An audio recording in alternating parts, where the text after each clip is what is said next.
It's roughly the same. And then they raised 350 at a $10 billion post money. So they sold 3% of the company. God, it's crazy.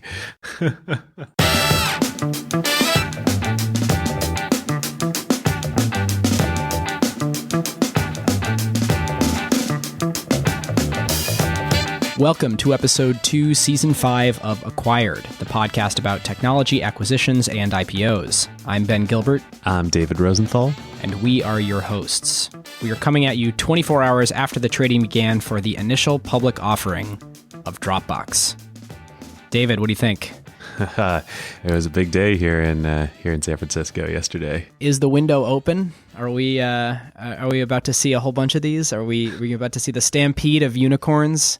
I wish. I think the window's open. I don't think it's going to be a stampede, but maybe it'll be a slow procession, which would be a good thing for everybody. Listeners, as you know, on the show, we generally like to do most of our episodes taking a good amount of time since either the acquisition or the IPO happened, so we can analyze, was it a good decision for an IPO? Was it a good idea to hit the public markets and raise that money? And what did they end up doing with it? Or with an acquisition, what did the acquirer end up doing with the acquiree? But sometimes the current narratives and the story is so juicy, and there's such a good backstory to the company and a narrative to talk about how they got where they got, where we just got to do it.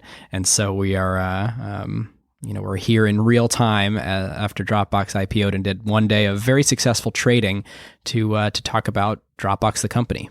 Yeah. So if you're new to the show, you can check out our Slack at acquired.fm. It's easy to either join the Slack there or get email updates about when we have new episodes.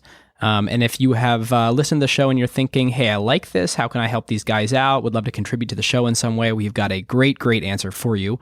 You can review us on Apple Podcasts. So if you open up the podcast app, you can review us from there. And we appreciate any time you could take to leave a nice note that'll help other people find the show. All right, listeners. Now is a great time to talk about a new partner of ours here on Acquired, Legora, the agentic operating system that is redefining how the world's best legal teams work.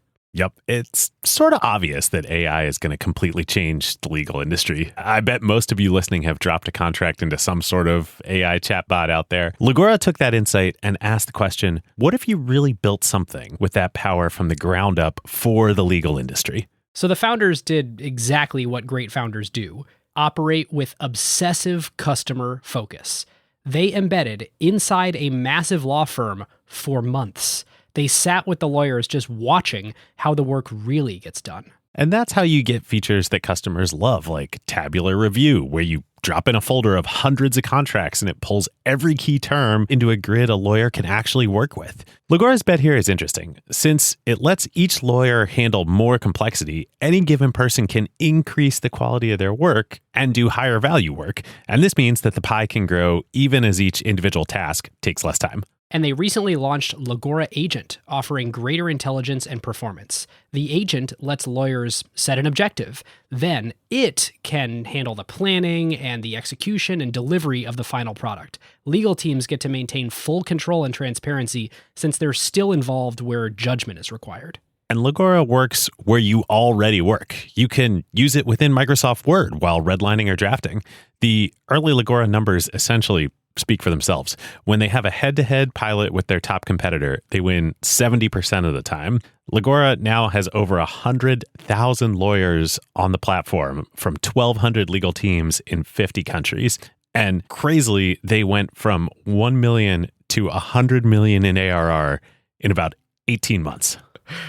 Truly insane numbers. And that is the real test. Plenty of things demo well, but the question is whether a busy associate actually reaches for it during crunch time, or whether a partner trusts it before going into a conversation with a major client. If your legal team wants to check it out, whether you're a law firm or you're in-house at a company, you can learn more at legora.com/acquired and just tell them that Ben and David sent you. Well, David, there's no shortage of fun history on the founding of Dropbox and how the whole thing came together.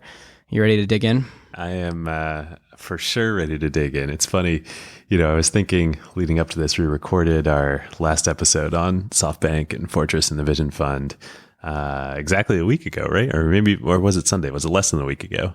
A little less than a week. A little less than a week ago. And I thought, Dropbox, like, it's a pretty straightforward story. So, of course we do lots of research here, and, it's the hallmark of the show. We love doing it. This is what we love. But I was like, okay, this is great because we don't have a lot of time for this episode. I'll be able to knock this out pretty quickly. Well, per usual, proved wrong once again. There is a lot to this story. Nothing is ever straightforward, right? Like every formation of every company and every growth and every fundraise and it's always messy. Like there's some phrase, there is no deal without a little bit of hair. Like there is no company without a tumultuous and twisty and often thrilling backstory. Yeah, and their own, each company has its own unique history, and I think that's what makes this show so fun to do. And so with that, should we dive in? Let's do it. All right. Well, to really, truly do justice to the history of Dropbox, you kind of also have to talk about the history of another organization that sort of surprisingly, we haven't talked that much yet about on this show, but it's pretty important. I'm sure most of our listeners are familiar with it, and that is Y Combinator, the seed fund / incubator that was started in 2005. And really the history of Dropbox and the history of Y Combinator, or YC as it's known these days, pretty intertwined. So let's start with YC. So back in the really early days, I think a lot of people know about Paul Graham, who is one of the founders of Y Combinator. He goes by PG. He's very prolific, writes lots of essays. He's sort of like decent Lisp programmer. Decent Lisp programmer, right. So back in 2005, Paul was, PG, was living in Cambridge, Massachusetts, not Cambridge, England, although he is English and by birth, and actually today he and Jessica live in England, back in his native country. So it's 2005. He starts YC with Jessica Livingston, who then was his girlfriend and now is his wife, and two other folks, Trevor Blackwell and Robert Morris. And so who are these people? Well, it turns out, so Paul had been the founder of a company back in the .com days called ViaWeb. And ViaWeb was sort of like, I don't know, it was like an early Shopify. It was like it was the way to sell things on the internet. Yeah, exactly. It was like a commerce software solution for selling things online. And one of the first. And they ended up, so I think that was the mid 90s when he started that. And his co-founder was Robert Morris. And so they started it in Boston, and ends up getting acquired by Yahoo in 1998 for about $50 million. And then Trevor Blackwell had worked for them at ViaWeb. And so when Yahoo acquired the company, Trevor moves out to Silicon Valley, goes to work for Yahoo. PG bounces around a bunch. Robert is actually a professor at MIT, professor of computer science, in addition to being co-founder of multiple companies. He stays in Cambridge. Paul eventually comes back to Cambridge. He's living in Cambridge. And he starts dating Jessica. And Jessica is working in marketing at an investment bank in Boston. And she's not super happy with banking. I know how that goes, and the culture there. And so she starts interviewing at VC firms about coming on and being, or one VC firm in particular, about being the director of marketing at the VC firm. And one night, Paul and Jessica are out at dinner, and they're talking about Jessica's interview process, and the VC firm, in typical VC firm fashion, is like taking forever to get back to her, totally dragging their feet. The process is super opaque. And one thing about PG that anybody who certainly has read any of his essays or knows of his reputation, he's kind of nothing if not opinionated. So they're walking back from dinner, and he just like goes off on VC firms in general and their practices and how they operate. Remember, this is 2005, so like the concept of quote unquote founder friendly is still years away at this point on the VC side. And he says, you know what, screw it, let's start our own VC firm. And he's been thinking about this for a while. He's ever since he writes about this, ever since the ViaWeb exit years before, he'd been thinking about getting into angel investing. he never really had, and he didn't know why. And this seemed like a good catalyst. And so he's like, we'll start our own VC firm and you can work for that. Don't go work for these guys.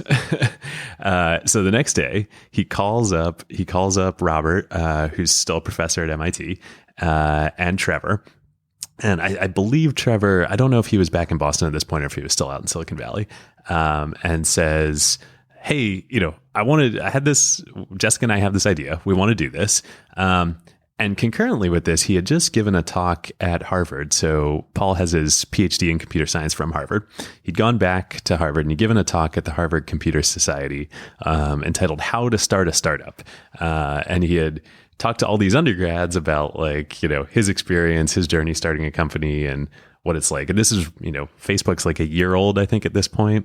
And they'd probably just moved from Boston out to Silicon Valley that summer. Yeah, and if you think about sort of the hype train of startups since then, this is like it's right before the wave crested.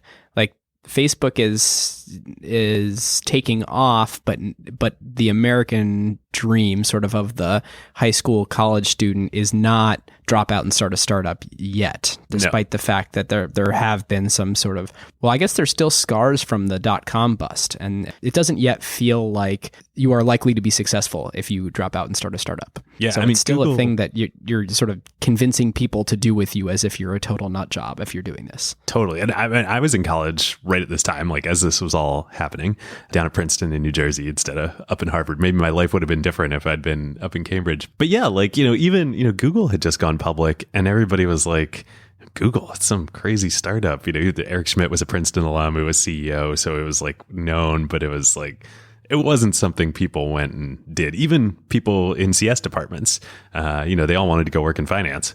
So Paul has this idea. He says, I want to get into angel investing. Jessica and I are going to start our own VC firm. But what we're going to do is we're going to start by the way we're going to get our first deal flow is we're going to run a summer program this summer. So this is in the spring of 2005 when they have the idea. We're going to run a summer program for all these undergrads. I just gave this talk at Harvard, and we're going to bring them in. We're going to have them start companies over the summer. It'll be summer projects for them. Probably most of them will go nowhere. And then they'll, that's how we'll get into it. Maybe some of these companies will turn into something. So Paul and Jessica put in $100,000 and Robert and Trevor each put in $50,000. So they have $200,000 and that's what they start Y Combinator with. So, and at this point it is just marketed and called the Summer Founders Program. There's no Y Combinator yet. And no Y Combinator yet. They eventually, I actually don't know when they do, but it was fairly early on. They changed the name to Y Combinator, which is a math term for a function that generates other functions. I guess it was, I don't know if it was during the program or that they kind of realized that like, oh no, this is going to be the long-term thing. It's not like, we're not going to bootstrap an angel firm by funding, kids in college. Like this is the thing. Mm-hmm. We're going to help start these companies. So they do the first batch that summer, and then they decide it works so well. The companies are so impressive coming out of it, more than they thought, that they're going to keep it going year round, and they're going to alternate and do winter programs in California, out in Mountain View, where Trevor was. I think the first Mountain View office was actually in like Trevor's office out in Mountain View. So he had separately, I forgot to mention this, he had started after ViaWeb a company called AnyBots, which is the company that makes those telepresence video conferencing robots, like the screen on the wheels that's in Silicon Valley episodes and stuff. Oh yeah. Yeah. So I think the initial YC office was in their office out in Mountain View. So they come out, that's early winter 2006. They do the winter batch in Mountain View. And then they come back to Boston the next summer of 2006 for their third batch.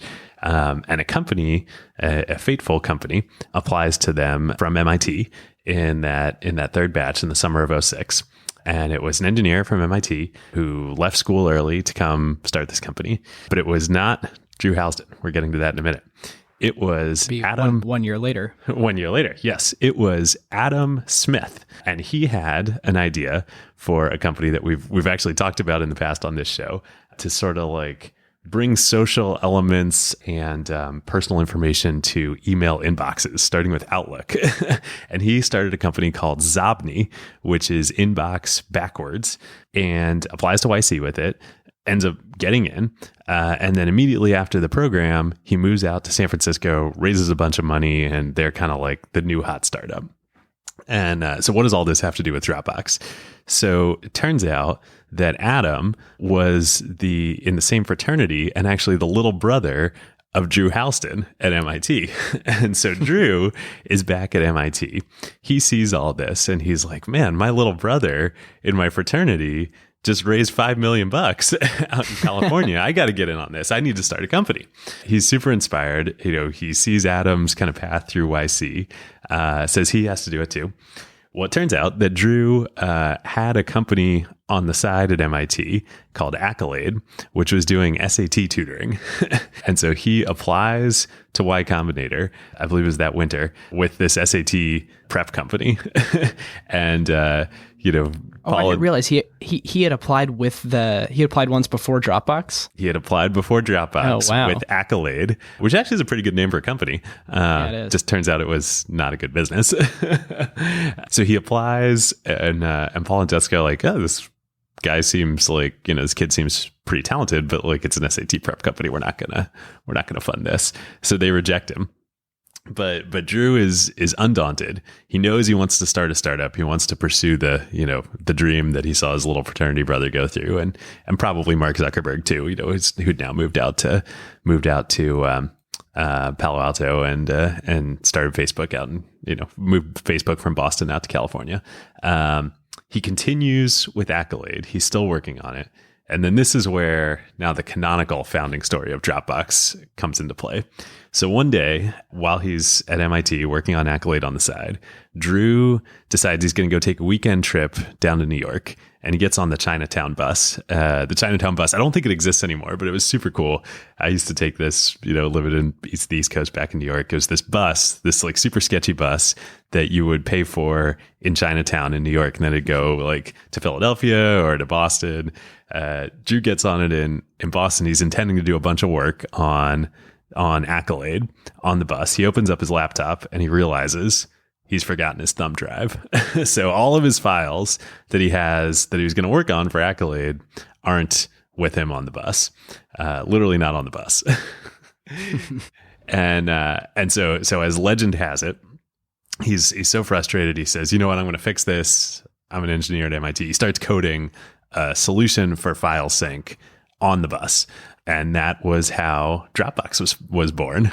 It's tough thinking back to that time where it's possible for you to not have all your files with you at all time, and then without LTE networks, not even be able to reach them. Like it's just a weird like mental leap that you have to go back. And that was only 11 years ago, Yeah. Like now everything is always either actually downloaded in with you or easily available to you. And in all likelihood, sort of that's abstracted away from you in the user experience so that it feels like it's with you, but it actually ends up getting downloaded from the cloud on demand. And most of these things, we've come a long way in 11 years. We certainly have. Now, he was not the only person that saw this vision at the time. I mean, famously, another team of young kids in college out in California had the same idea. Actually, they're from Seattle, from Mercer Island High School at USC, and basically had the same thing happen, and they started Box, which also as was going after the same opportunity as them at the time was also a consumer company. Yep, also started as a consumer company before they then obviously pivoted into enterprise. But Drew knows nothing of this. He's looking for a great business opportunity. He wants to be a founder. He's got this company. He sees this and he realizes as he's coding this up and it starts to work over the next couple of days, he's like, this is it. I'm going to get into YC with this company. So he incorporates it. He's super pumped. He's got like the best name he can imagine for it. Not Dropbox, but Evenflow, because he's a huge Pearl Jam fan. It also comes up, anything you watch, interviews you read with Drew or watch of him giving, he's a huge music fan. He's in a band, loves Pearl Jam. So he calls the product Evenflow. And actually, the company was still named Evenflow Inc. Evenflow Inc. Yeah. So if you read the S1. In the S1, and when the initial investment by YC, the check is made out to Evenflow Inc. Yep. So, Eddie Vedder, Pearl Jam. But pretty quickly, I wasn't able to find the story of how or why they changed the product name from Evenflow to Dropbox, because it happens by the time he applies to YC, which is within like a month or two of this time frame. Maybe it was trademark issues with the name or something like that. But so he applies to the summer. It's now summer 2007 application cycle for Y Combinator. He submits his application. It's out there online, publicly available. We'll link to it in the show notes. And actually, it used to be, a little note on this, so it was a text file that lived in Drew's Dropbox and was public. And I always thought it was the coolest thing that like you could go to Dropbox and look at the application for Dropbox, the .txt. And first of all, it's cool because the YC application really hasn't changed much.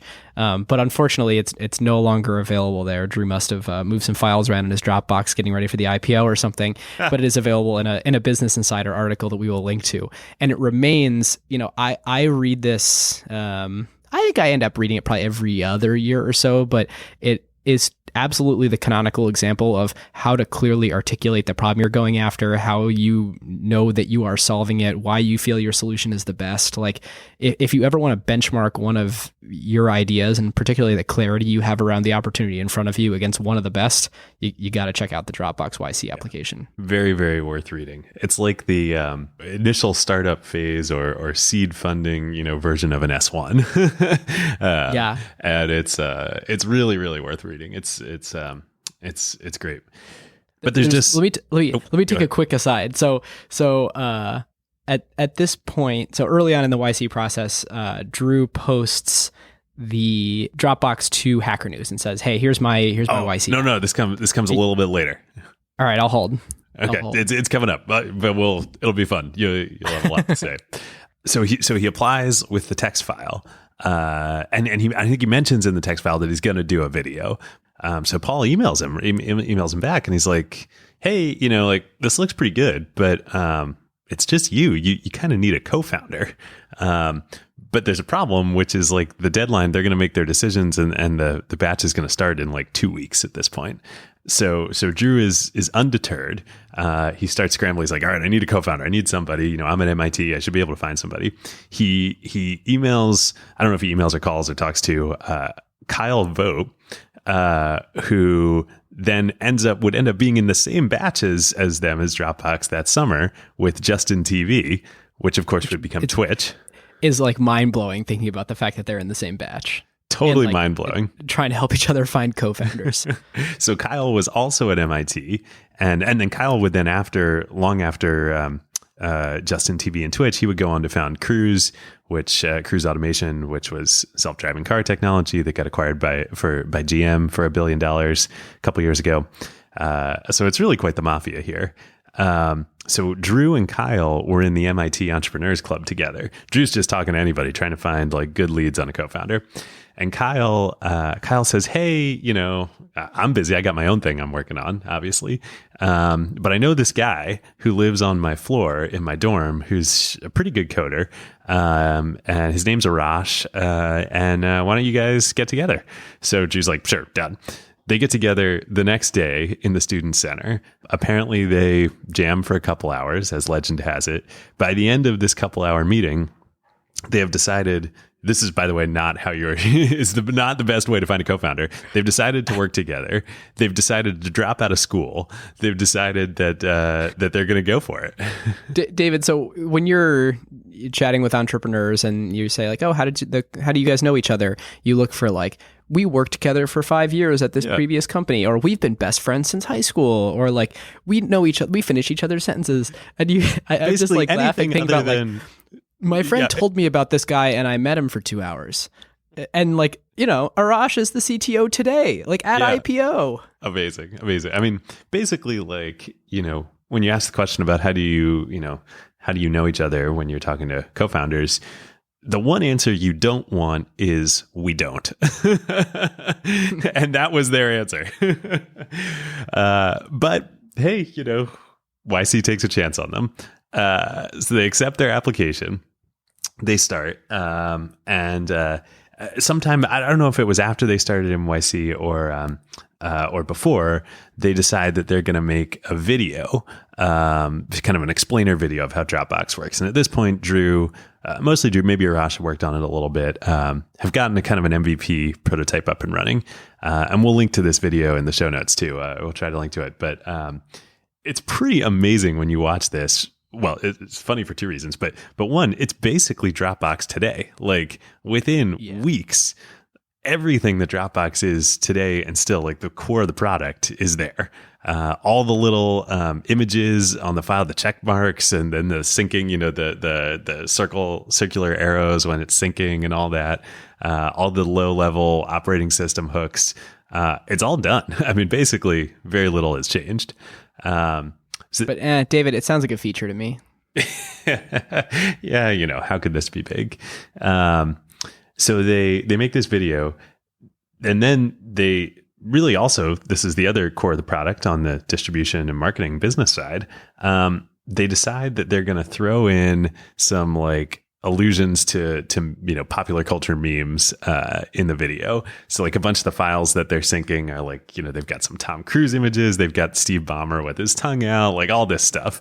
It's funny watching it now. Like I don't even remember what half these things are referring to. And so then they make the video, and then they post the video on Hacker News, on Reddit, which Reddit had been in the first batch of Y Combinator. I think the first batch, and Dig, Dig was huge at the time. The video goes viral, and then that's how they get their waitlist for their first users. And then it was just such a clear video. Like you look at this and like, there's definitely product. I suppose it's like product usage fit, as Ben Thompson said on the most recent episode of Exponent. But it really is like you look at it and you go, "Oh yeah, no, I understand exactly how that works, and I definitely want it." Yep. I mean, it's really even watching it now, and you all should go watch it too. It is Dropbox today, and like it was magical at the time. Still is in a lot of ways. And like the feature that came out 3 weeks after they founded the company, which is you put stuff in a folder and it syncs, is like the feature that David and I use to produce this show. Like we upload our audio to Dropbox, it syncs, and then we edit it. It's, they just nailed it so hard out of the gate. Totally. I mean, like we'll get more into this later in the show, but, we had a great designer for us at Wave who did our logo, did our website, did an amazing job. This guy's awesome. He worked at Facebook, great. It all just runs on Dropbox, it just has a Dropbox account, and that's how we collaborated on all this stuff. So then, Ben, what you were referring to when they post this on Hacker News, this is like somebody replies to the comment, comments on the post. From Brandon M. on April 5th, 2007, I have a few qualms with this app. And the first one is about being a Linux user. So already, let's narrow the market. For a Linux user, you can already build such a system yourself quite trivially by getting an FTP account, mounting it locally with curl FTPFS, and then using SVN or CVS on the mounted file system. For Windows or Mac, this FTP account could be accessed through built-in software. And David, I don't know why we don't do this for Acquired to produce. I mean, it's so obvious. That sounds so much more fun than just putting stuff in a folder and having it work. 2, it doesn't actually replace a USB drive. And then there's more about that. It doesn't actually solve the connectivity issue. 3, it does not seem very viral or income generating. So, David, I think you should rethink if this is going to be big or not. Yeah. And this surfaced this week because Sam Altman, who's now the CEO of Y Combinator, tweeted, "Don't let the haters get you down," and linked to it. And it is just so it's always good to see something like this and remember it. And when you're going through the tougher times as a founder and you need to put your head down and barrel through it. Yeah. On the other hand, though, it's a great parable, but if you read the rest of the thread, I forget the user who had replied to the link with these arguments. So Drew gets in and responds to him right away, and he has really great arguments in response. And then the guy who was criticizing him was like, "Hey, actually, you have really good arguments. Like, great, best of luck to you." Like, so it actually is a really nice ending. It's true. Hacker News was such a nice place. I know, and then the internet all went to hell. This was pre-Cambridge Analytica and Russian trolls and all that.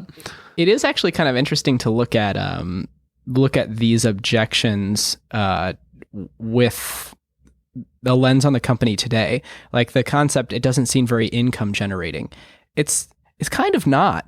Like if you think about the non-business users, and we'll of course get to this later in the show, but it's like, oh, this is a really nice thing.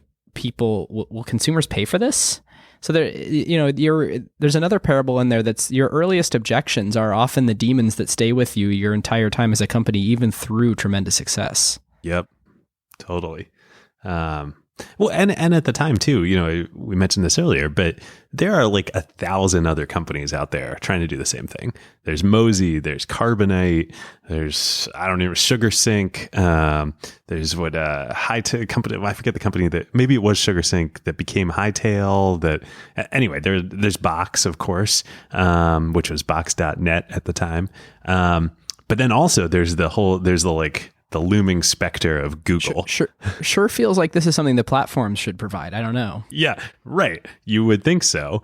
And for years, I mean, I remember even back, like maybe even when I was in high school, like definitely either in high school or in college, but definitely in college, there were rumors. Like everybody was talking about that Google is working on the G Drive, and it's like gonna be, the most amazing thing you've ever seen.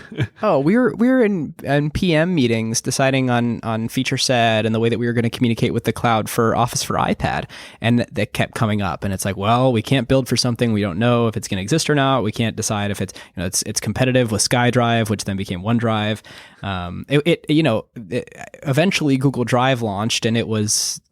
We can talk about this later, but it was not this at all. And then it was exactly this. And then it was exactly this and not this at all. And then like even a month ago, they changed it again into two different things that are much less consumable and digestible and understandable. But it all speaks to like Dropbox just nailed the crap out of the user experience. And the small competitors and the large competitors just couldn't touch it.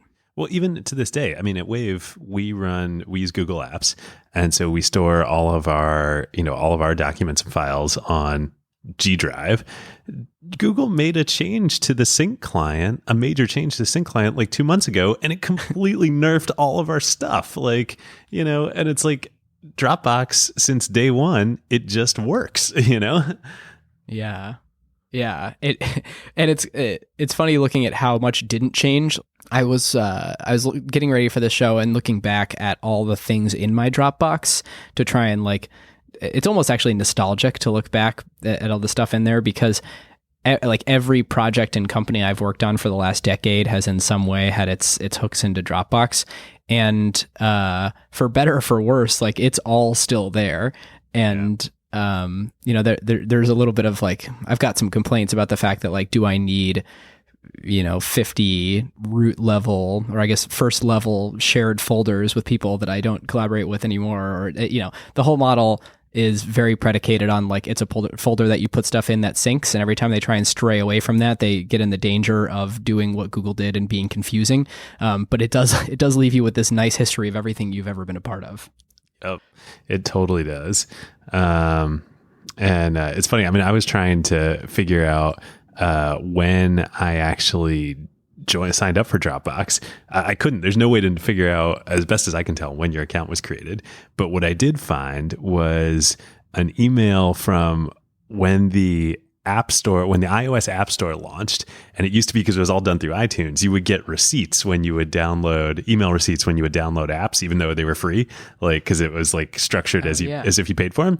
The very first set of apps I download, like Dropbox is on there, it's just so core. It's so important for what you do. Yeah, it's funny. Now you've got me like wanting to search back. What's the first email I had that had Dropbox in it? 9708. I've been invited to the Dropbox beta by Paul, September 7th, 2008. Paul Graham? I'd love Yeah. for you to try it out. Your beta sign up code is this. What is Dropbox? Share the love. Thank you. GetDropbox.com. That's awesome. Yeah, for some reason I couldn't find I think I signed up directly, but I didn't get any like email confirmation, so I don't know when it was. Anyway, so suffice to say there was a big market for what they were doing. So they get accepted into YC. Everybody's excited. They do YC that summer of 2007, and then later that fall, they move out to San Francisco, which kind of is what Drew had always wanted to do. He wanted to follow Zabdi and Adam out there. So they move out to San Francisco, and they just finished YC, and they need to raise funding, need to raise a seed round. So they end up meeting Sequoia Capital. And this is where things get interesting. So there's a famous, supposedly a famous meeting where Mike Moritz, the legendary investor and at the time co-head of Sequoia, comes to their brand new office in San Francisco on a Saturday afternoon and meets with them, and then Sequoia decides to invest, and then they sign the term sheet and get it done the following Monday. All of which may be true, but what doesn't get talked about a bunch, and there was actually a big Recode article about this week on the eve of the IPO. It was actually another partner at Sequoia, Samir Gandhi, who was an MIT alum and was part of the MIT network that made the inroads with Drew and Arash. Got excited about them, and then ended up leading the investment for Sequoia. So that was in the fall of 2007. Samir and Sequoia do a $1.2 million seed round in the company as convertible debt, as we alluded to earlier. And then the following year, the company is doing really well after they launch. Traction is great. They do an inside round. They do a $6 million Series A in October 2008. But in the interim, though, Samir actually leaves Sequoia in the summer of 2008, and he moves over to Excel, where he's still a partner to this day. So that was before the Series A got done, and then that's how Excel ends up coming in and doing a little bit of the Series A because the founders have the relationship with Samir. And so while Sequoia owns, I believe, 23%-ish of the company before IPO, Excel ends up owning about 5% of the company as well, which is by far the second largest VC shareholder in the company, which we'll get into later. Which is amazing. I mean, we'll definitely get into it later, but like people put north of $500 million into this company and owned less of the company than Excel does, having never led a round. Yeah, totally. It's it's a testament to unlike what people thought at the time, the quality of the business model behind it, or the scalability of it. So the Sequoia board seat ends up transitioning to Brian Schreier, who joined Sequoia in April 2008 from Google, and then Brian's been on the board ever since, and he is actually the only venture investor on the board of Dropbox, which again is crazy. Wow. Condoleezza Rice is not a venture capitalist? Not last time I checked. But there's some fun other side history here. So really, when Sequoia does this investment in Dropbox, that really cements the Sequoia Y Combinator relationship. Sequoia had invested in a few other YC companies in the past, most notably Looped, which was Sam Altman's company that was part of the first batch, where Greg McAdoo had led the investment for Sequoia, was on the board there. So much so that the next year, in 2009, Sequoia actually ends up investing in Y Combinator itself, and Greg McAdoo leads that investment. And then, fun side fact, that, of course, the most important thing of this whole episode, pretty much directly leads to Wave, to my venture firm, and what I'm doing now with my partners, Riley and Sarah, because Greg, by investing in YC in 2009, he ends up meeting the founders of Airbnb, who are in that batch, the summer of 2009, ends up investing in Airbnb. My partner Riley joined the company shortly thereafter. And then Greg really helped us a couple of years later get Wave off the ground. And then our partner Sarah was at Dropbox at the time. So all of this is all coming back home here. It is a new mafia. The new mafia. All right, listeners, now is a great time to tell you about a longtime friend of the show, Vanta. AI has scrambled the whole security picture.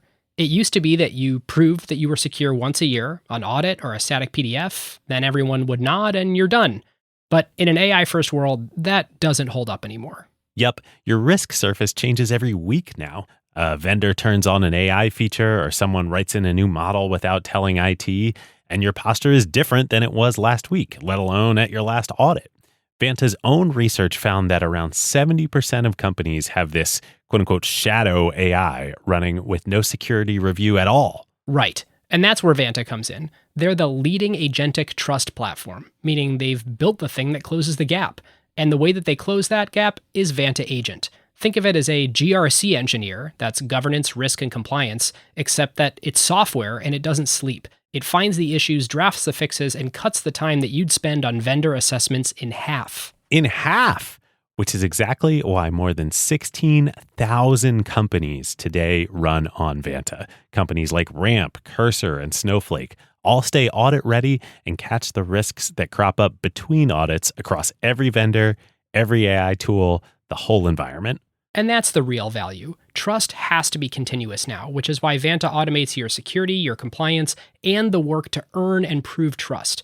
We're huge fans of Vanta over here, and literally hundreds of acquired listeners have become Vanta customers at their companies over the years. So you can get $1,000 off Vanta at vanta.com/acquired. That's VANTA.com/acquired for $1,000 off. And just tell them that Ben and David sent you. Anyway, back on track. This is really like the start of the go-go years for Dropbox. So we talked a little bit earlier about, it's got this product that just works when nothing else on the market does.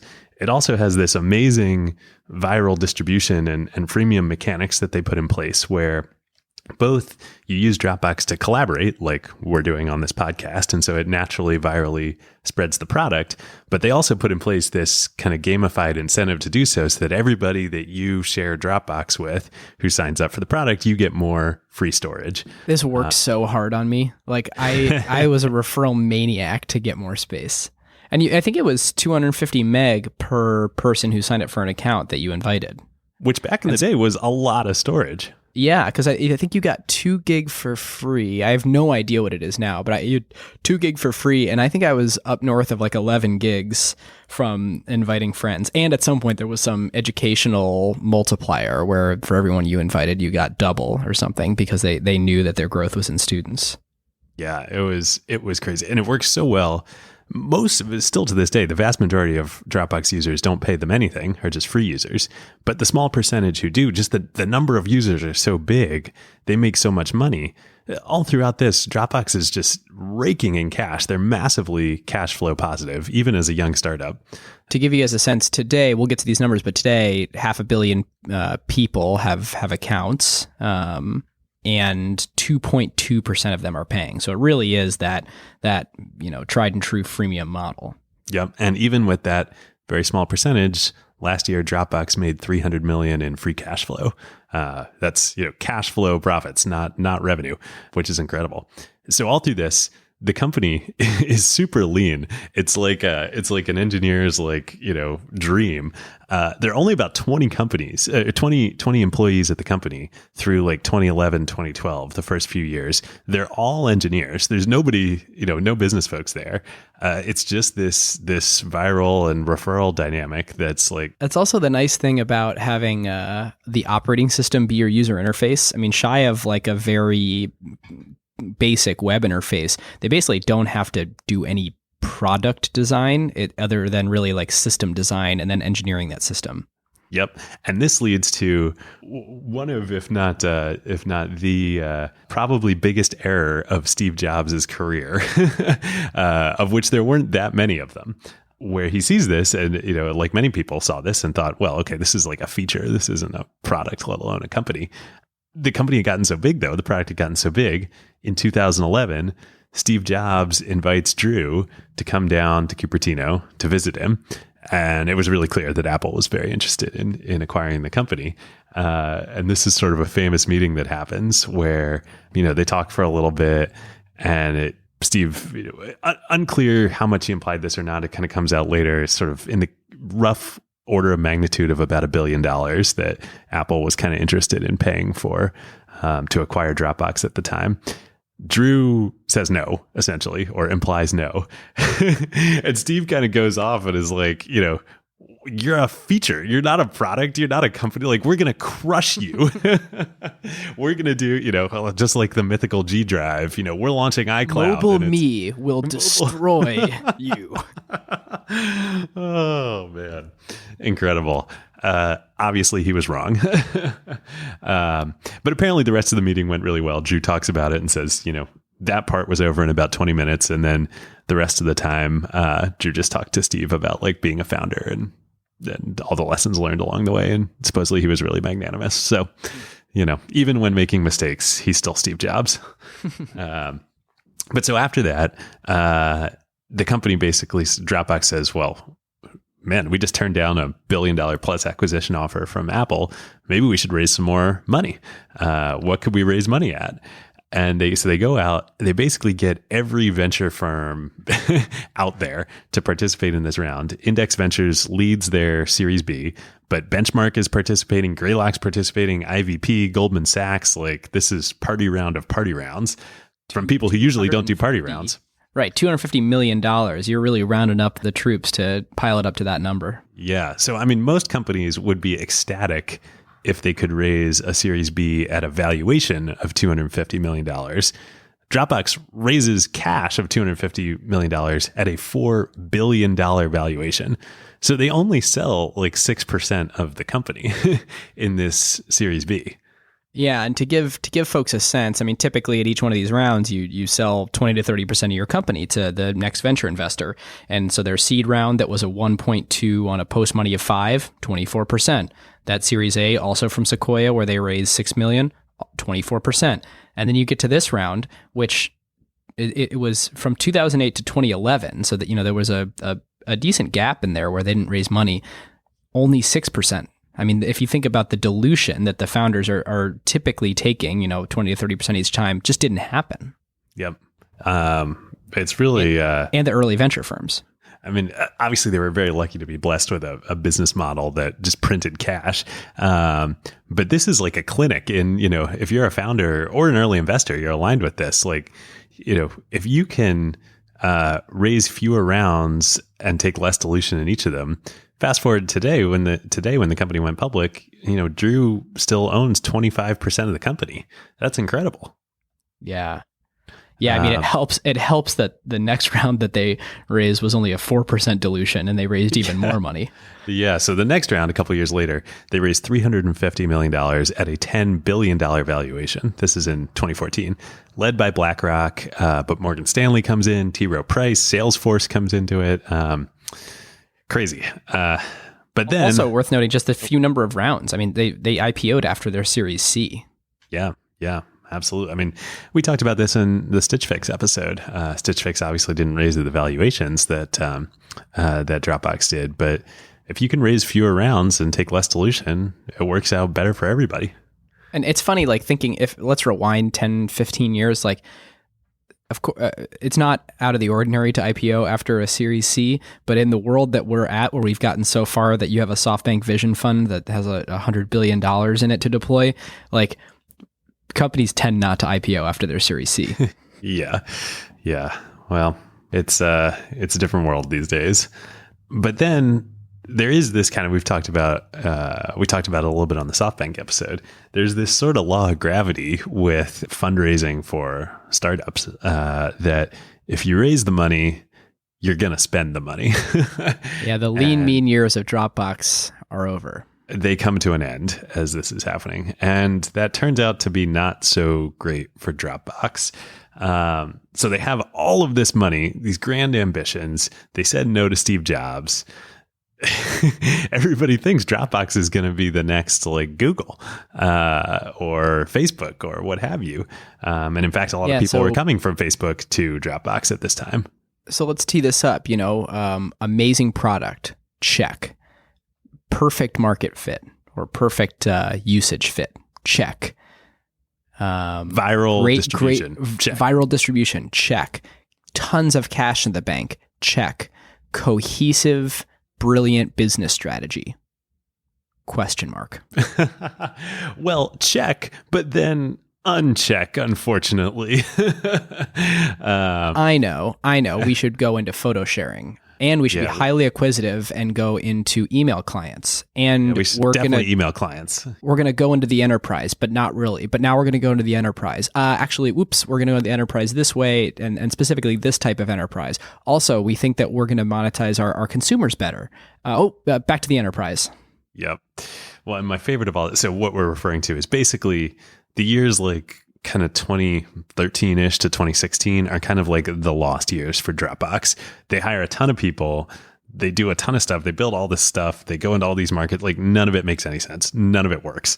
The craziest thing, it's easy to throw stones in retrospect. Of course, during this period, they become free cash flow positive. Yeah. They're printing cash while they're lost in the woods. So I think, it's hard to knock them too hard. But they deserve some knocks. The craziest, most cockamamie thing ever, which is now completely buried in history. But of course, that's why we exist at Acquired, to unearth these things. Of course, everybody has to be, if you're going to be a Google, a Facebook, whatever, you have to be a platform. Everybody's got to be a platform. So they build and launch the Dropbox platform. They launched this in 2013, and they do a big developers conference. They call it DBX, Dropbox for Developers. The vision of the Dropbox platform. Ben, you're a computer scientist. You studied CS in undergrad. I mean, I did too. I didn't major in it, but I know a little bit about it. So tell me how this sounds to you. They want to, Dropbox is files, right? But not just files. Dropbox is going to be the storage infrastructure and solution for all of computing across distributed mobile devices. So, you're writing apps and you need storage. You need your code needs to live somewhere. You need assets that you need to execute. You need databases. Don't do that locally on your device or in the cloud. Do it in Dropbox. Does this make sense to you, Ben? Well, it's AWS plus all the actual storage and compute on your devices in Dropbox, right? Yeah. Well, I mean, as long as they're not building a platform that allows me to authenticate and give you all of my data and all the data of everybody I've ever met, I don't think there should be that big of an issue. Yeah. Or just let alone okay, I could, if I'm an app developer, I could use all the native tools that the Android and iOS development systems provide me and all of the storage functions that they give me. Or I could just use this third party. Yeah, I mean, the biggest issue was that Dropbox at this point, as an organization was trained that they can beat the platform provider because their killer use case of it's a folder on your computer that syncs and it syncs everywhere just nailed it so hard that, you get bold and you decide that, even though these platform providers have all these things for developers and we can do better and we can build the tool chain they want. And it's much, much harder competing with the platform itself when you're down at the developer level. And really in most cases, like if you look at anybody that's trying to be a better voice assistant, you lose unless you're the home button on iOS. There's competing with the platform is always difficult, and Dropbox found one little tiny wedge into where you can actually meaningfully compete. Well, and I think it's to pull forward a tech theme here, as we so often do on this show. I think it's that they just kind of lost sight of what it was that was so brilliant about Dropbox in the first place, which was two things.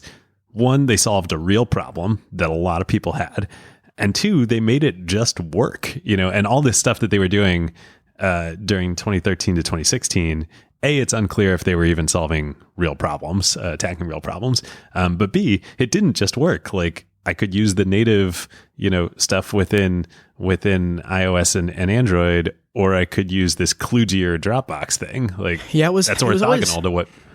It was always frustrating to me as a user too, because you had that then Dropbox Carousel app that came out that was asking for photos access in my system, and the Dropbox app wanted to get it hooks into it too, and you couldn't figure out how much access you were supposed to give it and what it was supposed to replace for you, and it was duplicative and confusing. It just wasn't. It was the opposite of all the magic that the original Dropbox product provided. It was the opposite of the initial YC application, really. So that was kind of till 2016. And then Drew talks about this.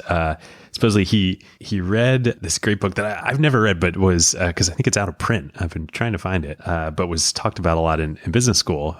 Great book by Andy Grove, the former CEO of Intel, called "Only the Paranoid Survive."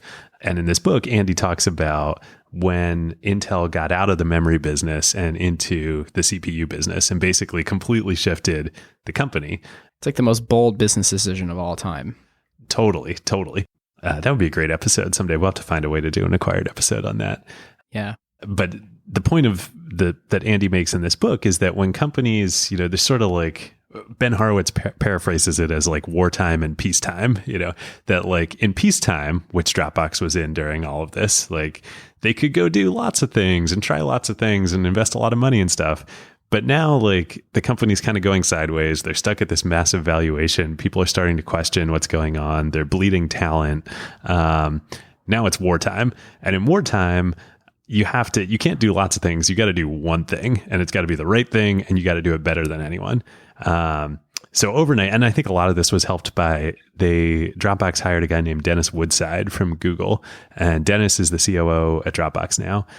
He'd been at Google a long time. He ran Motorola within Google. He was like kind of a turnaround guy, taking like stuff that was struggling or stuff that Google brought in, like Motorola for other reasons, turning it around, making it work. They cut all this stuff. They kill Mailbox, they kill Carousel, they kill the developer platform. They way scale back the sort of enterprise aspect of Dropbox for business, and they refocus on the core customer base. So this was 2016. And once they do that, things really turn around. They've always been cash flow positive, but during those years, they actually dip down into cash flow negative. They become back to hugely cash flow positive. As we mentioned last year in 2017, they generate over $300 million of free cash flow. A big part of that, and part of the doubling down, is over the last couple of years, they've transitioned off of AWS. So for most of Dropbox's life, it was all running on S3 in AWS. They decided to build their own data centers and bring it all in-house. And their cost of goods sold goes way down. So even though revenue basically doubles over the last couple of years, the cost of goods sold actually goes down from where it was at the lower revenue base. And this massively improves the company. Yeah, and that was in sort of the first half of 2016 is when Dropbox really actually waned off of AWS. In that year before, they're actually duplicating their data, so their costs were way high while they were doing that transition and making sure that everything was working as expected. And it's interesting to look at this because you start to see the company shift to this mindset of lean operations, not only in cutting all these product lines in a very Steve Jobsian way, but also changing their cost structure, where they're saying, look, we're going to make this big investment up front where we're going to use 2-3 years of engineering resources and take on all these capital leases to create our own data centers and build our own technology to actually store stuff and not give that margin away to Amazon, because in the long term, we want to have our cost basis be lower, and we're supporting 97.8% of our users don't pay us anything, and we're holding all their files. We need to have the cheapest possible way to hold their files. Yep. And it makes a big, huge impact on the company. It was basically like all of the stuff that they could get away with during the first period of Dropbox when they were just growing, of not, sort of efficiently managing the company, which makes sense when you're a growing startup. You don't want to optimize for efficiency. You want to optimize for growth. But then those years in the middle where they just got way too fat and lazy, well, not lazy, but way too overly ambitious without good rationale for it. Now they're back to, they've really professionalized. Really, it's an efficiently run company. And you can see that in the financials. So let's. I want to make a statement here, and then we'll revisit it later. So the success of Dropbox and the Dropbox that you want to bet on is the one that is lean, mean, focused, building this very consumer-oriented, easy to understand file sharing product, or let's even say file collaboration product that may permeate into, or does permeate into, monetizing small business and Teams users. Yeah. Well, I think it's, if I look at this from a venture investing perspective, when Sequoia led the seed round and then did the inside round for the A, they were investing on the promise of the future, but there was very strong data and signal that like the market was there, that the product market fit was there, that there was a ton of growth ahead of the company. Then the $4 billion, valuation Series B, and certainly the $10 billion Series C, those were people coming in and investing on the promise of the future. But the promise of the future, there was actually no data that like those promises had any hope of coming true. So like maybe they would, maybe they wouldn't, but nobody knew. I think that's the difference here. And so back where you are with Dropbox today and at the IPO is, you know what this company is, and you know what the market is. Now, the question is, how big is the market for collaborative file sharing and people paying for it, especially in a SMB type use case, which is really, as a personal user, I don't pay for Dropbox, but as a, acquired user, I do. Yeah. It's how big is that market? Are we both paying for Dropbox? No. Only one of us is. All right. I was going to say, we should look into that. Yeah, exactly. So it's not as large of a market as the consumer market, but it's still pretty impressive.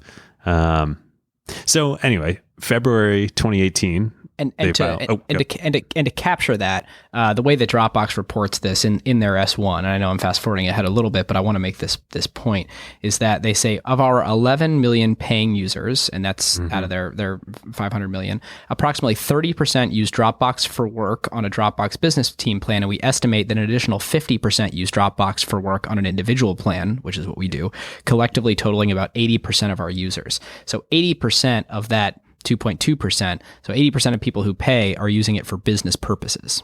Yep.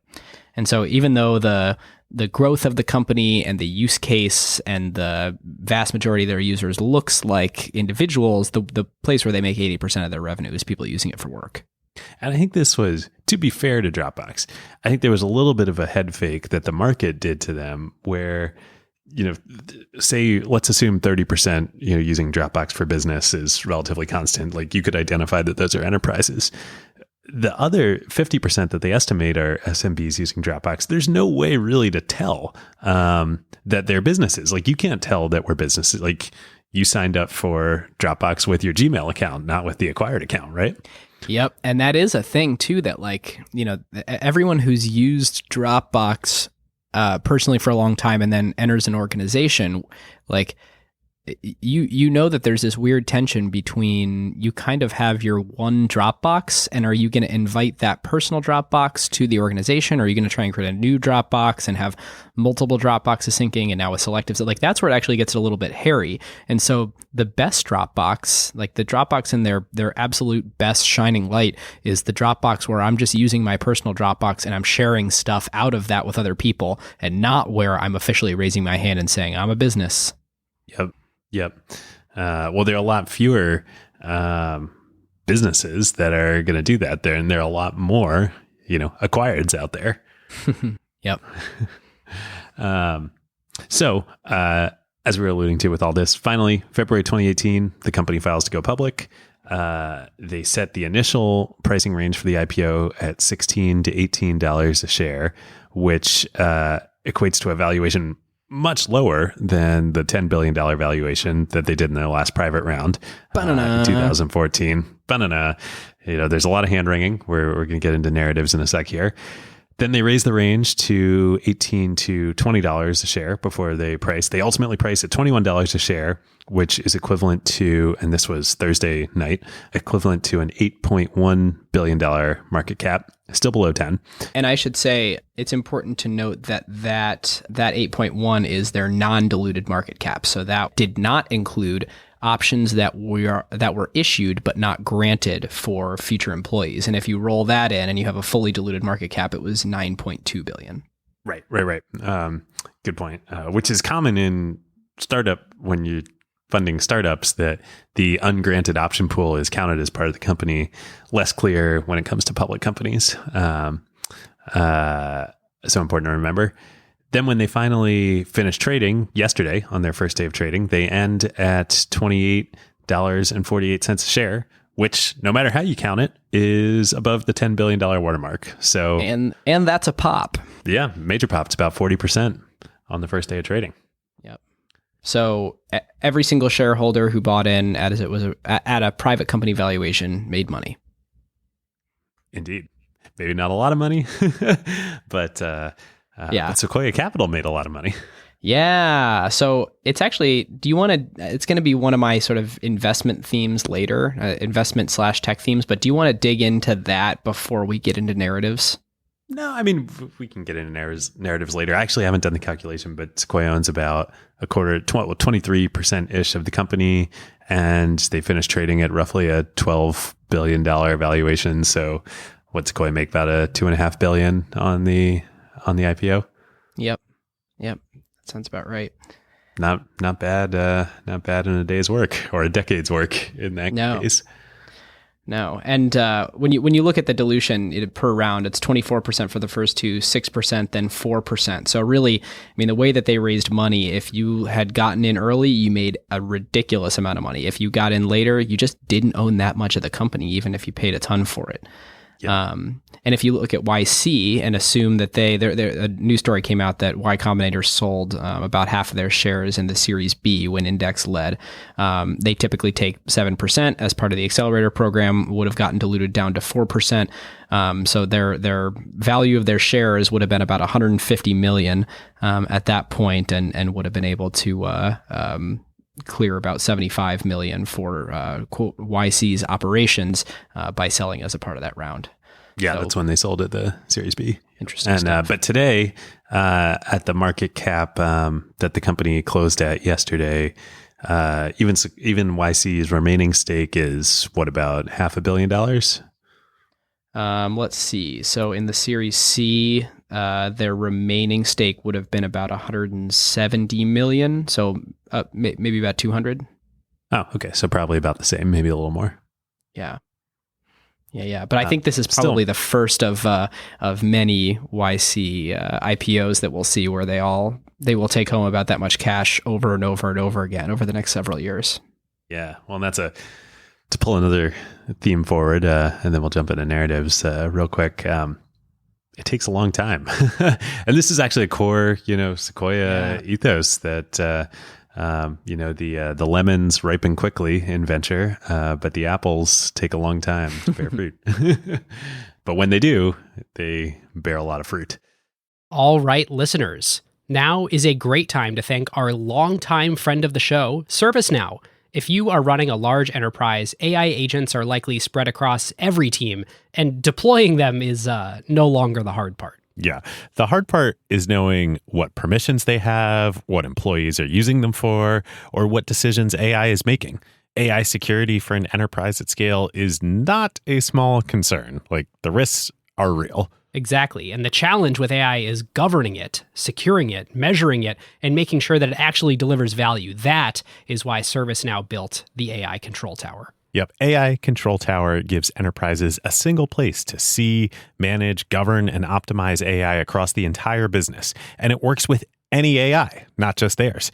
Every device on your network, every permission across every system, every AI agent visible and secure in one place. And ServiceNow can do this because they've spent more than 20 years building the operational backbone of the enterprise, the workflows, governance, approvals, security controls, and institutional knowledge that power how work actually gets done across IT, HR, customer service, finance, and security. ServiceNow already runs more than 100 billion workflows annually and trillions of transactions for more than 85% of the Fortune 500. So when companies need a place to govern AI at enterprise scale, they're building on a platform at the center of how their business already operates. And in a future that isn't going to be one AI, it's going to be thousands of AI agents working across every function of the company. But the question is, who's managing them all? So if you're trying to turn AI ambition into real business outcomes and make it work safely, securely, at scale, go check out servicenow.com/acquired and tell them that Ben and David sent you.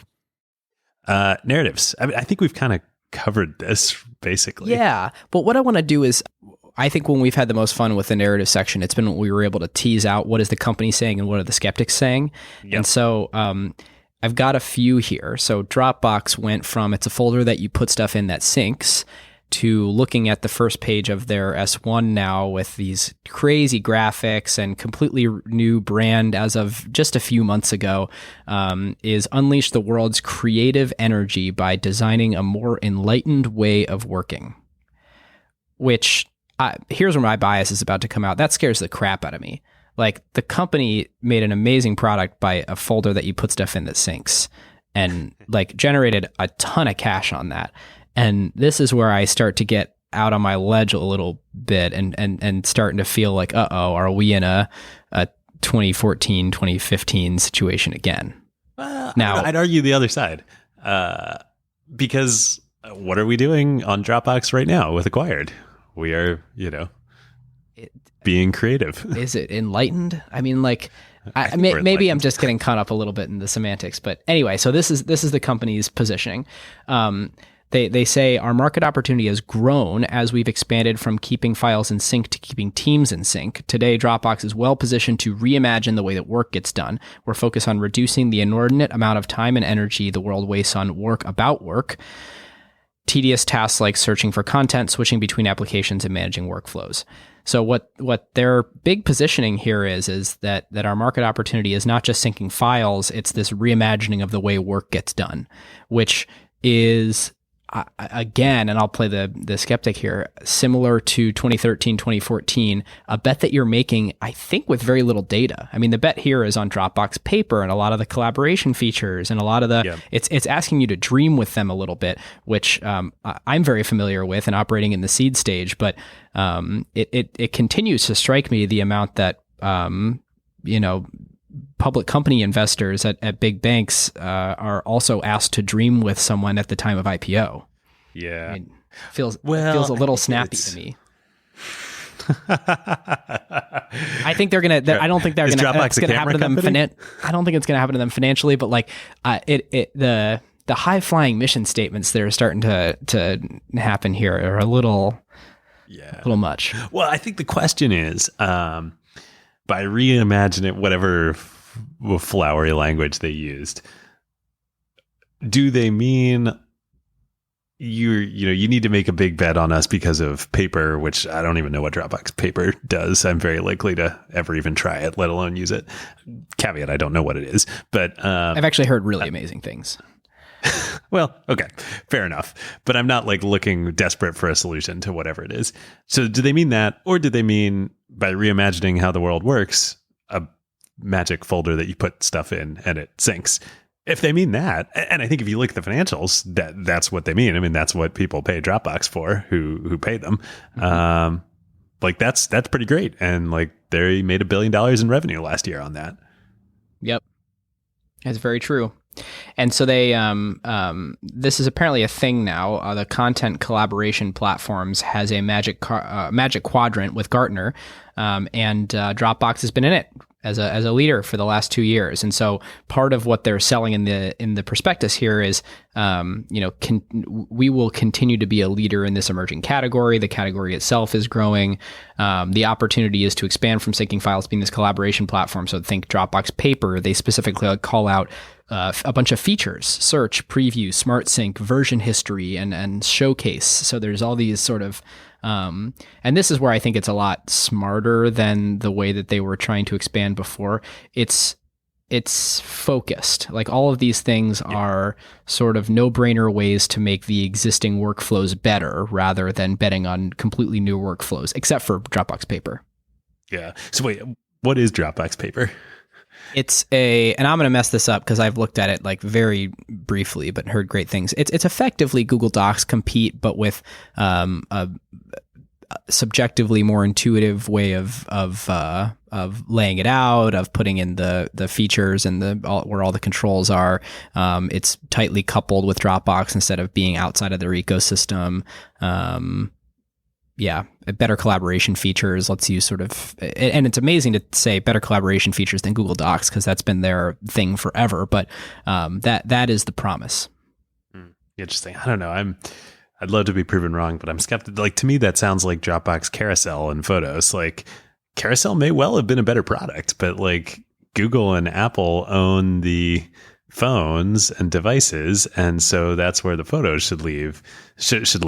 And at this point, if I'm a organization now, maybe the market is just like for storage collaboration for such small enterprises that don't have Google Apps built in. But I'm Wave. I'm a small organization. I run on Google Apps. I'm going to use Google Drive. I could use Google Docs and Google Drive for that type of paper-like product, just because that's where my organization lives.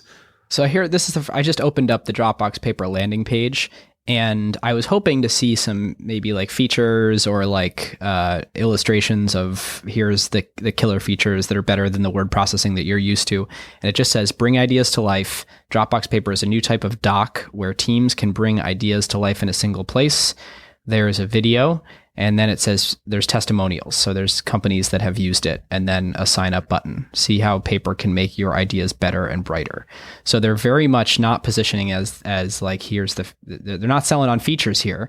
And it's, I don't know.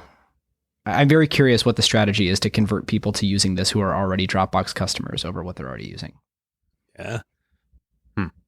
So, well, so to sum up the narratives around Dropbox, from their position, it's really, we're set apart by simple and intuitive design, an open ecosystem, viral bottom-up adoption, performance and security, and we're moving out of just a folder that syncs into broader team collaboration and workflow. Great. Okay. There's a lot of reasons to be skeptical. So as we saw, which didn't come true, a lot of people were worried about it being a down round from the last fundraise. Obviously, with trading up in the first day, the company was not able to benefit from a lot of that. A lot of the upside that happened in that trading on the first day, but the bankers that took them public were lots of individual shareholders, all the employees that have their stock locked up. Everyone benefits from that. And of course, we've had one day of trading, so we'll see what continues to happen. But tons and tons of demand for Dropbox. So that skeptic narrative that we've been seeing in the news over the last few weeks really didn't play out. The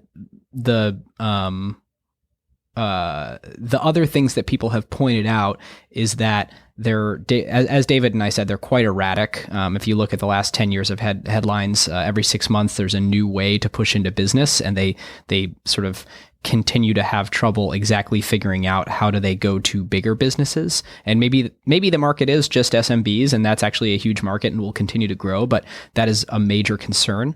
And Aaron Levy gave a great Aaron Levy style interview in Axios. And if you don't follow Aaron Levy on Twitter, you should, because he's probably the most entertaining person. I mean, definitely the most entertaining CEO, but a very entertaining person to follow. And he just gives very great, straightforward, compelling answers. But in this one, he talks about how he says there's never been a B2B that looks like this, because the Axios was looking for sort of comps. Does it look like Atlassian? Does it look like Box? How should we think about this? So he says there's never been a B2B company that looks like this, which is partially because consumerization of the enterprise is brand new. I think that it's more like Skype if Skype had been taken public. And there's probably two comps within the structure of Dropbox. One is a consumer business like a Spotify or Netflix or Pandora, albeit with extremely low conversion rates to paid. And I just put that in. And he says, and the other is a sort of SMB type company, maybe like HubSpot. I think that's the right way to think about it. Like, I think that's the, I like that way of thinking about it. And it probably can be a huge company just thinking about it like that. I totally agree. Yeah. I think it's like Skype is probably the closest analogy here. 'Cause I don't, I don't, maybe they can figure something out in the future. I don't have a lot of faith that they can crack into big enterprise, because Box is already there, frankly, as are Microsoft and Google. On the consumer side, it's just really hard to get consumers to pay for storage. Yeah.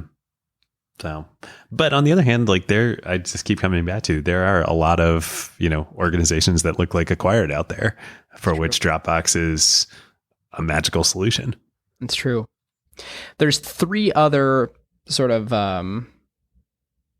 I won't say skeptical, but narratives that the company wouldn't put forth that Ben Thompson called out this week, either on Exponent or when the S1 came out, he did in the Stratechery Daily Update. And all three of them are really great points. One is that the S1 is confusing and lacks data, and specifically monthly active users. There's this big chart that doesn't actually have numbers associated with it, that is signups is the axis instead of monthly active users. And they recently just deleted the data of 100 million inactive accounts last year. And so if you're going to talk about sort of active versus inactive, but then all you're going to show us is the user build for signups, it's David, if I were to pitch you a company and I were to show you a graph of signups, you would probably ask me, like, how many of these are active users? That's kind of the first question that any venture investor would ask in a private company's round. So it's probably great, but it's concerning that that's not part of the S1 at all. Although, I don't know, given the nature of the Dropbox product, I totally hear the criticism. I don't know, though, that active users are the right way to think about it, because the product, it's like there is no UI to the product, it just lives within the operating system. So if you have installed Dropbox, you're an active user. So your point would be that, like, you can go a long time without intentionally using Dropbox, and they still sort of retain you as a user. Yeah, I think two better metrics would be, one, some way to capture like percentage of storage quota that users are using, right? Because as you get higher up towards the top, you're going to become more likely to convert to paid. And then the most important thing is the rate of conversion from free to paid and the velocity of that and cohorts of that. It's true. In knowing that, we know sort of the most important thing. A couple of other narratives. One is they can't decide if they want to focus on top line or bottom line. They're massively cost cutting by spending years shifting to cheaper infrastructure, but they're still also trying to expand into new markets and build things like paper and sort of risk being we've seen the company be a little lost in the woods before, so it's always concerning to see that a little bit. I don't know if that's totally a fair criticism. I could see why you would do both things. The last is that it's difficult for us to calculate the cost of customer acquisition, because as you dig into this, they do report what they spend on sales and marketing, that is broken out, but Dropbox doesn't include their infrastructure, particularly for all the free accounts, in sales and marketing.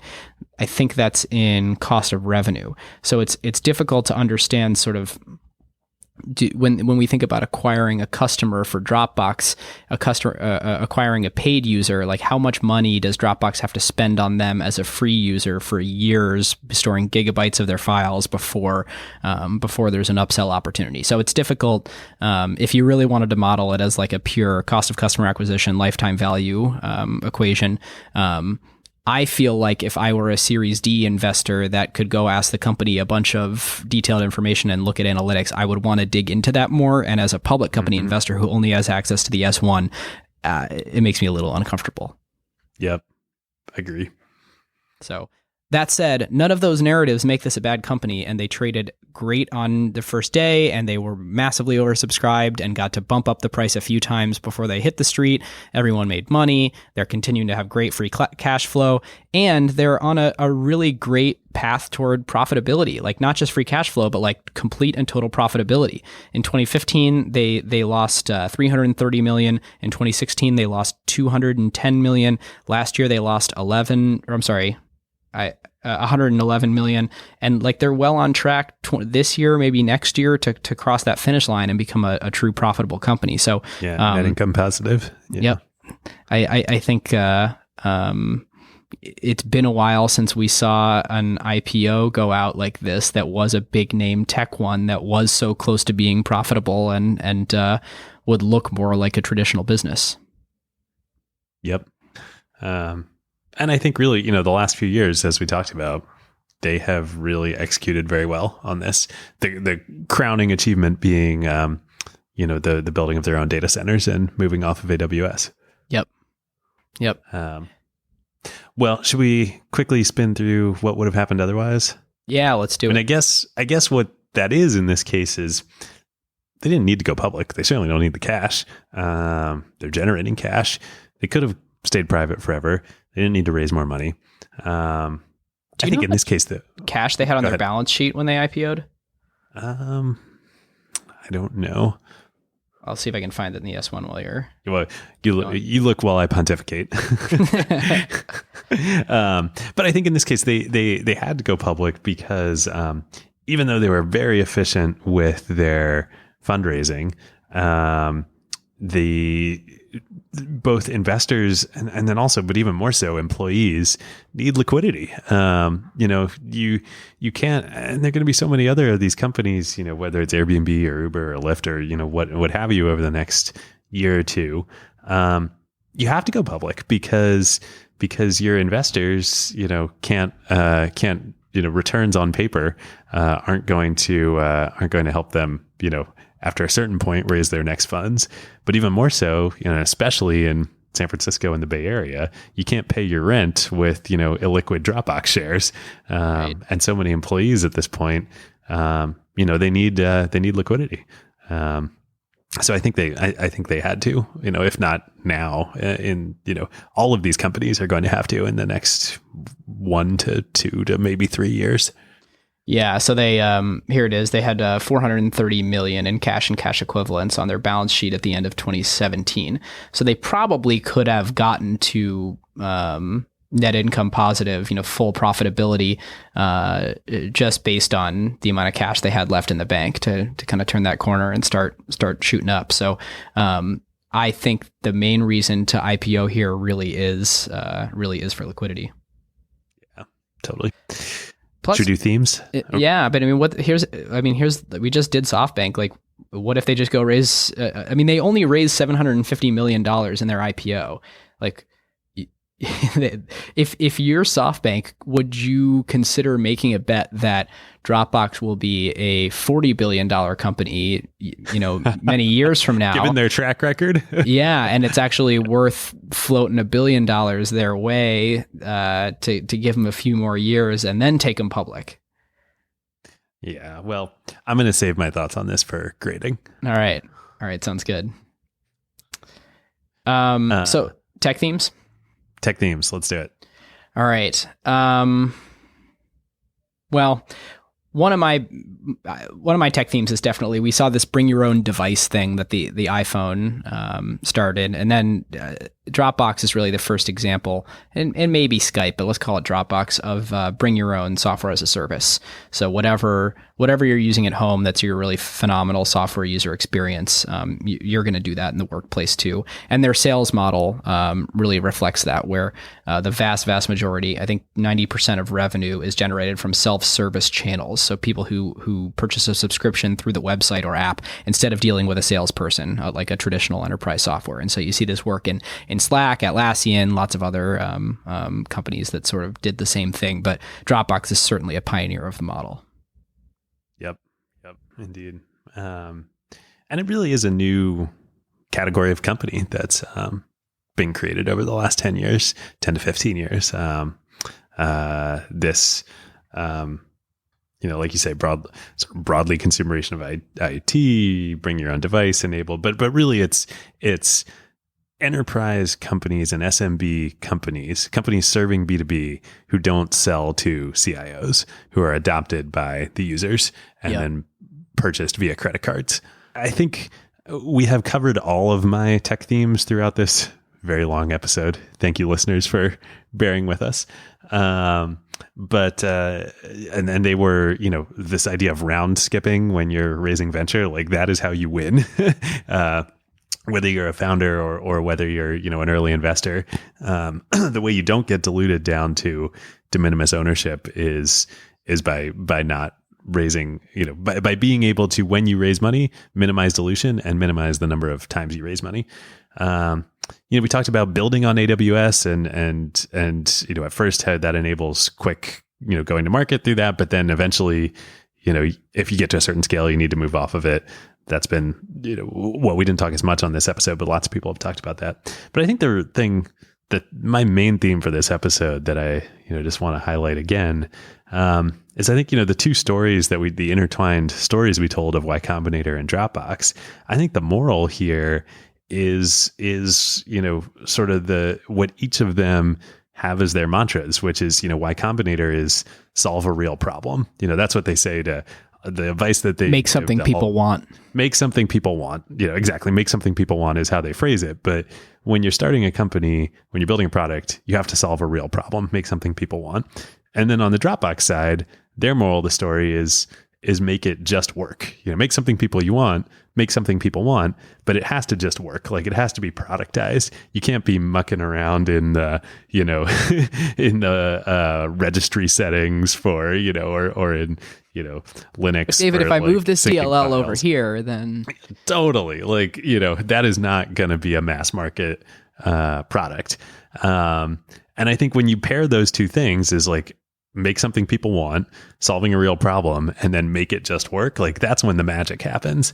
But I think the other thing, in sort of the second half of the story, certainly for Dropbox, and you could argue in a lot of ways for Y Combinator these days too, as the organizations have success and get bigger, then there's this temptation to go beyond that, and then you start building products and doing things where it's like unclear, does anybody want them? And do they just work, And I think like that's the trade-off, that both in startups and then as they grow, that you have to manage. Mm-hmm. Mm-hmm. I have one tech theme that's one that I've been wondering about, and I think I have examples and counterexamples, but I want to phrase it to you. So Drew got to own 25% at IPO of this company. That's pretty unusual for a founder to have a $10 billion IPO and still own a quarter of the company. This was largely because of this explosive growth that they were experiencing while still monetizing, mind you. So the fact that they were monetizing meant like they weren't, burning cash into a hole to grow as fast as they were. But it exhibited these characteristics of a consumer company. And when you have consumer company growth metrics, you're able to minimize dilution that you take through your subsequent rounds. And so do you think it's the right way to think about it, that his ownership percentage at IPO is because their growth model looked consumery? Or better phrased, do consumer companies allow founders to preserve more founders' equity? I don't think necessarily. I mean, there certainly are plenty of consumer companies where founders have been incredibly diluted.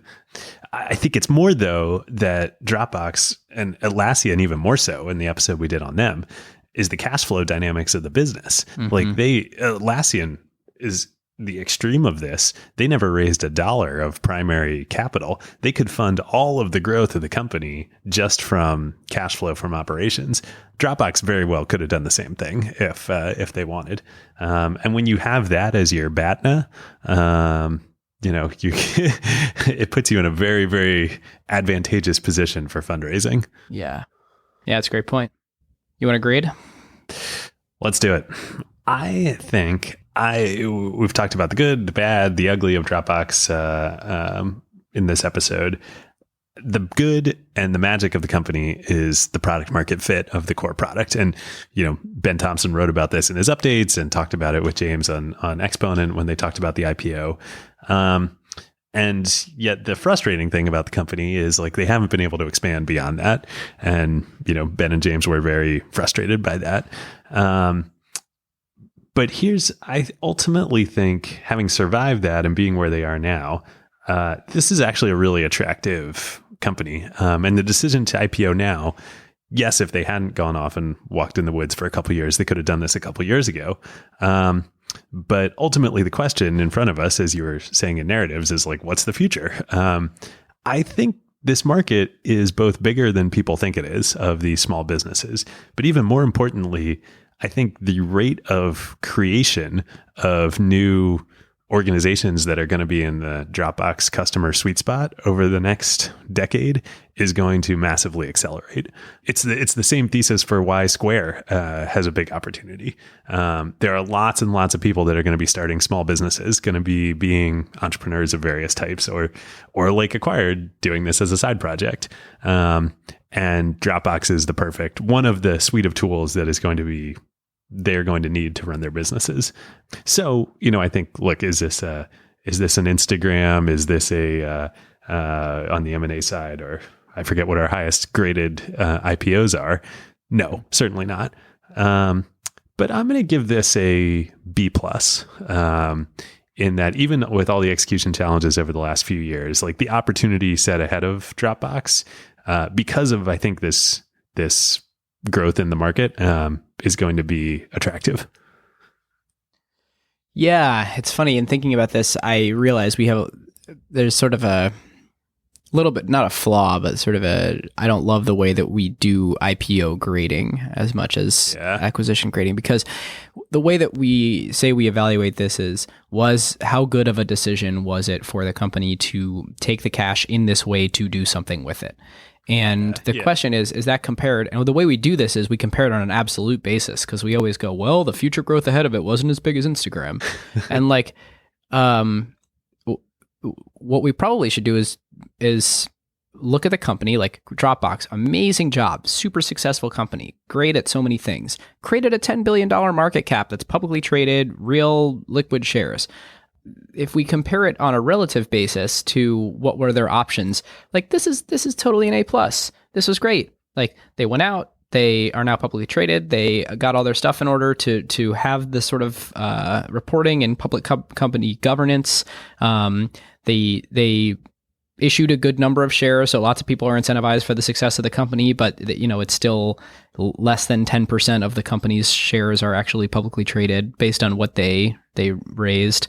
I think that cash will enable them to do interesting but not that interesting things. So like, do I think that they're going to 3 or 4x the company over the next decade, or maybe let's say the next 5 years?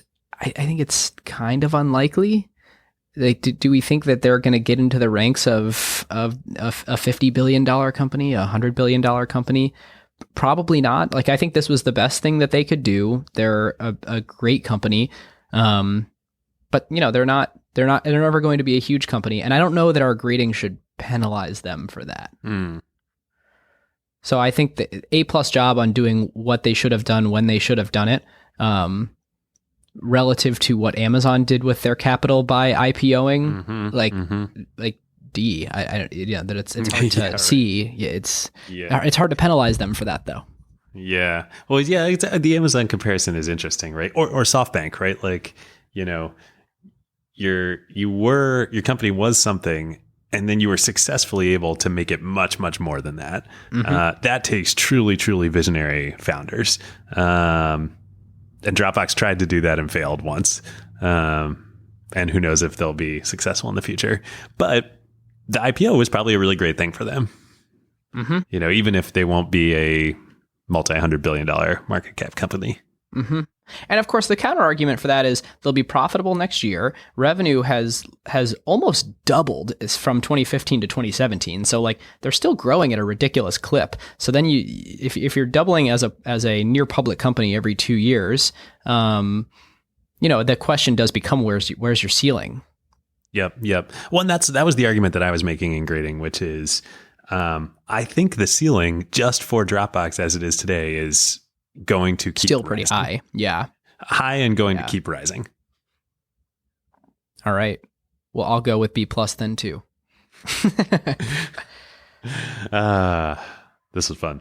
Listeners, let us know. We're fully aware that our episodes have been getting longer.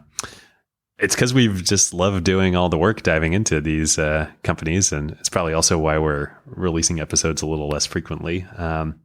But let us know your feedback. Let us know what you think. If this is way too long, you want shorter, hit us up in the Slack. Yeah. If you love it, let us know that too.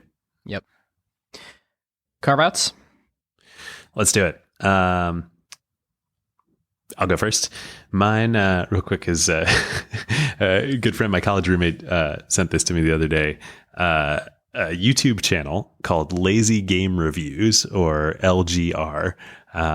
Super fun. It's this guy. I don't know where the lazy comes from because it's definitely not lazy, but it's like retro game and technology reviews. And so like one of the most recent episodes is games on TI-83 calculators. And it's like great nostalgia from back when I was in high school or early PC gaming, like The Sims or The Need for Speed or that kind of stuff. Very fun to watch. Cool. Mine is an article that friend of the show Mark sent in. It is on Ars Technica. DirectX ray tracing is the first step toward a graphics revolution. Did you see anything about this in the last week? No. So there's been both a lot of news from NVIDIA and from Microsoft about ray tracing and using modern GPUs to do ray tracing instead of how we typically do real-time rendering. So as a quick primer, the way that, let's say you're watching a movie or you're seeing a cutscene in a video game, it looks way better than the things that are rendered in real time for the video game because they use a completely different process to render them. They render them in, like 2 to 3 seconds a day on render farms where there's tons of machines that can work in parallel and can do all kinds of really crazy, cool, smooth stuff. And you look this is what Pixar does, right? Yep, exactly. And you look at a video game and like you can kind of see all the rough edges and you can, sometimes there's like things missing, like you turn a corner and then suddenly, bam, you can see a reflection on someone's helmet that wasn't there a second ago. And you're like, why wasn't that available a second ago? The traditional way that you do real-time rendering is by mapping polygons, effectively triangles, and then drawing the textures on top and then drawing the light sources on top of that. And what they do is they build it up from the furthest Z position to the closest Z position, the same way that your eye sort of perceives things as like, okay, build this layer, build that layer, build that layer. And that way it's kind of like a stack where the last thing rendered is the thing that you see.